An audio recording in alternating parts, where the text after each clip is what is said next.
आज हम लोग बात करने वाले हैं बीए पार्ट 1 हिस्ट्री ऑनर्स का चैप्टर 1 पूरा अच्छा तरह से कंप्लीट हो गया था।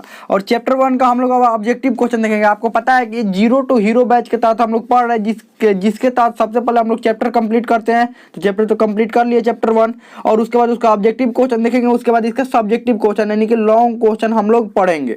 और अभी तक आपने चैप्टर नहीं देखा है तो इसका लिंक इसी वीडियो के नीचे डिस्क्रिप्शन में दिया गया, वहां से देख सकते हैं। इसी चैनल प्लेलिस्ट भी अलग से बना हुआ है, वहां से भी देख सकते हैं।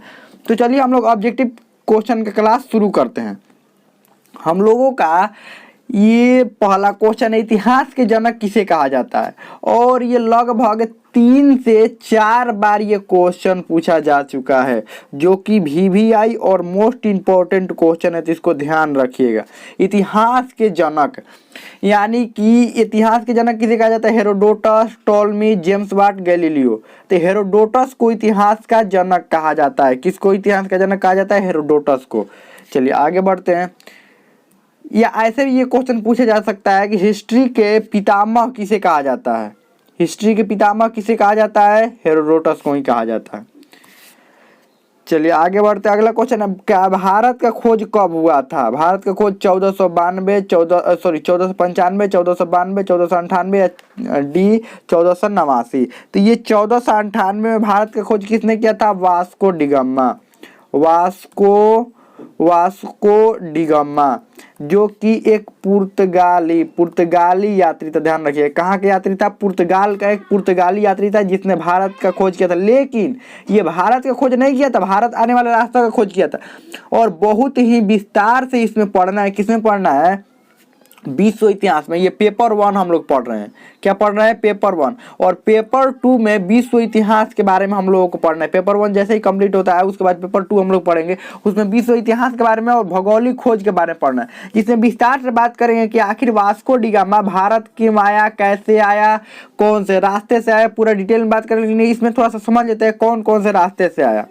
वास्को डिगामा कहाँ से चला था? पुर्तगाल से चला था। कहाँ से चला था? पुर्तगाल। यहाँ से होते हुए, यहाँ पर देखिए पुर्तगाल है, तो यहाँ से होते हुए दक्षिण अफ्रीका के दक्षिणतम बिंदु पर पहुंचा, जिसका नाम है उत्तमासान तरीफ। और यहाँ पर एक भारतीय व्यापारी उसको मिला, जिसका नाम था अब्दुल माजिद। और इसी ने रास्ता बताया कि चल जाओ भारत, इधर ही भारत है, जो कि अब्दुल माजिद गुजरात का था। तो ये यहाँ पर पहुंचा, भारत में केरल में पहुंचा। और केरल के जो राजा थे, जिनको जामेरिन कहा जाता था, जामेरिन ने इसका स्वागत किया। जामेरिन ने इसका स्वागत किया। किसका? वास्को डिगामा का स्वागत किया। और वास्को डिगामा यहाँ से मसाला लेकर गया, जिसको 60 से 62 गुना दाम पर बेचा था यूरोप के बाजारों में। इधर यूरोप के बाजार में कितना? 60 से 62 गुना दाम पर बेचा था। अब देखिए, ये जो वास्को डिगामा कहा जाता है कि भारत का खोज किया था। नहीं, भारत आने वाले समुद्री रास्ता का खोज किया था। यूरोप जो था वो भारत से पहले ही परिचित था। इधर से व्यापार होता था। लेकिन 1453 में हम पढ़ाएंगे, उसमें विश्व इतिहास में 1453 में कुस्तुनतुनिया पर जब तुर्कों का अधिकार हो गया, तो ये रास्ते बंद कर दिया। तुर्क वालों ने रास्ता बंद कर दिया, समुद्र ये स्थल वाला रास्ता बंद कर दिया, जिससे भारत आने में यूरोप वालों को काफी कठिनाई होने लगी। इन्होंने एक रास्ता ढूंढा, जो कि समुद्री मार्ग। और किसने ढूंढा? वास्को डिगामा ने। और बहुत अच्छा से विश्व इतिहास में इसमें पढ़ाएंगे। और एक बात, आप लोग नोट्स अभी बनाते रहिए, ध्यान रखिएगा। नहीं तो बहुत सारे बच्चे कहते हैं कि नोट्स दे दीजिए। देखिए, नोट्स हम देंगे नहीं, ये आपको खुद से नोट्स बनाना होगा।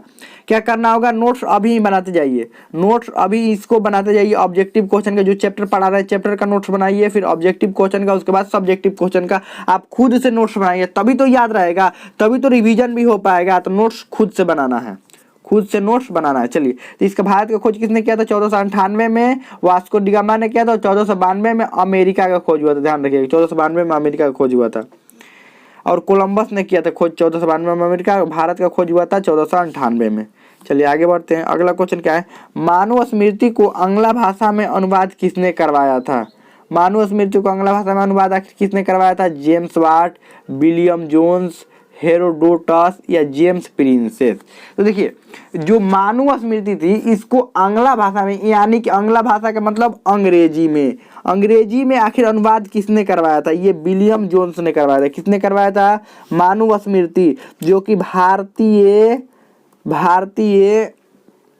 भारतीय समाज कैसे चलता है उसकी किताब है। भारतीय समाज के जो विधि विधान थे उसके किताब है ये मानुस्मृति, और उसको आंग्ल भाषा यानी कि अंग्रेजी में अनुवाद किसने कराया था? विलियम जोन्स ने। चलिए आगे बढ़ते हैं। अगला क्वेश्चन क्या है? अगला क्वेश्चन है ईस्ट इंडिया कंपनी की स्थापना कब हुई थी? जो ईस्ट इंडिया कंपनी है उसकी स्थापना, आगे बढ़ते हैं हम लोग। अगला क्वेश्चन है कि ईस्ट इंडिया कंपनी की जो स्थापना हुई थी वो कब हुई थी? 1600 ईस्वी में और 1602 ईस्वी में, और 1602 हो गया, ये 1704 ईस्वी में या 1805 ईस्वी में। तो ये ईस्ट इंडिया कंपनी की स्थापना 31 दिसंबर 1600 ईस्वी को हुआ था। कब हुआ था? 1600 ईस्वी को हुआ था। चलिए आगे बढ़ते हैं। तो इसका ये तो पता चल गया कि ये ईस्ट इंडिया कंपनी का स्थापना 31 दिसंबर 1600 ईस्वी को हुआ था, और ये इंग्लैंड में हुआ था, ध्यान रखिएगा, इंग्लैंड में। चलिए आगे बढ़ते हैं। अगला क्वेश्चन है। अगला क्वेश्चन क्या है? सम्राट अशोक के अभिलेख को पढ़ने में सबसे पहले सफलता किसने हासिल किया था? William Jones, James Prinsep, Herodotus, Ptolemy. तो ये जेम्स प्रिंसेस ने सबसे पहले सम्राट अशोक के अभिलेख को पढ़ा था, क्योंकि ये ब्राह्मणी लिपि में था। ब्राह्मणी लिपि और खरोष्टी लिपि में था। तो ये दोनों लिपियों को पढ़ने में सफलता किसने पाया था? जेम्स प्रिंसेस ने इन दोनों लिपियों को पढ़ने में 1838 में ये सफलता पाया था। ध्यान रखिए किसने? जेम्स प्रिंसेस ने ब्राह्मणी और खरोष्टी लिपि को पढ़ा था 1838 में, और ये सम्राट अशोक का अभिलेख किसमें थे? ब्राह्मणी और खरोष्टी लिपि में थे। ध्यान रखिएगा। तो इसका आंसर हो जाएगा जेम्स प्रिंसेस। चलिए आगे बढ़ते हैं। अगला क्वेश्चन क्या है? अगला क्वेश्चन है भारतीय पुरातत्व विभाग की स्थापना किसने किया था? William Jones, Cunningham, John Marshall, James Prinsep. तो भारतीय पुरातत्व विभाग का स्थापना जनरल कनिंघम ने किया था 1861 में। ध्यान रखिएगा 1861 ईस्वी में जनरल कनिंघम ने किया था 1861 ने भारतीय पुरातत्व विभाग की स्थापना। चलिए आगे बढ़ते हैं। अगला क्वेश्चन क्या है? एशियाटिक रिसर्च सोसाइटी का स्थापना किसने किया था? एशियाटिक रिसर्च सोसाइटी का स्थापना आखिर किसने किया था? James Watt, Herodotus, William Jones, James Prinsep. तो ये विलियम जोन्स ने किया था एशियाटिक रिसर्च सोसाइटी का स्थापना जब ये जज बनाए गए थे। ध्यान रखिएगा। और ये इसका उद्देश्य क्या था? एशियाटिक रिसर्च सोसाइटी का उद्देश्य क्या था? ये आप लोग कमेंट में लिखकर बताइएगा। बहुत ही आसान है, ये आप लोग कमेंट में लिखकर बताइएगा आखिर इसका उद्देश्य क्या था। ये एशियाटिक रिसर्च सोसाइटी का स्थापना आखिर क्यों किया गया था? तो इसका आंसर हो जाएगा विलियम जोन्स ने एशियाटिक रिसर्च सोसाइटी की स्थापना करवाया था। चलिए आगे बढ़ते हैं। अगला क्वेश्चन क्या है? अगला क्वेश्चन है ईस्ट इंडिया कंपनी की स्थापना के समय इंग्लैंड की महारानी कौन थी? मैरी, एलिजाबेथ प्रथम, एलिजाबेथ द्वितीय। तो एलिजाबेथ प्रथम थी। इन्होंने ही रॉयल चार्टर एक पारित किया, मतलब उस पर हस्ताक्षर किए, और पारित तो हो ही गया था, उस पर हस्ताक्षर किया इन्होंने, और उसके बाद कंपनी को, ईस्ट इंडिया कंपनी को पूर्व की तरफ यानी भारत में व्यापार करने की अनुमति मिल गई। चलिए आगे बढ़ते। अगला क्वेश्चन क्या है? भारतीय इतिहास के अध्ययन के कितने स्रोत है? 4, 3, 2, 5। तो भारतीय इतिहास के अध्ययन के 2 स्रोत हैं मुख्य रूप से, और वो वैसे भी कोई भी इतिहास के अध्ययन के मुख्य रूप से 2 स्रोत होते हैं। इतिहास हो गया, इसके अध्ययन के 2 स्रोत, एक तो पुरातात्विक और एक होता है साहित्यिक।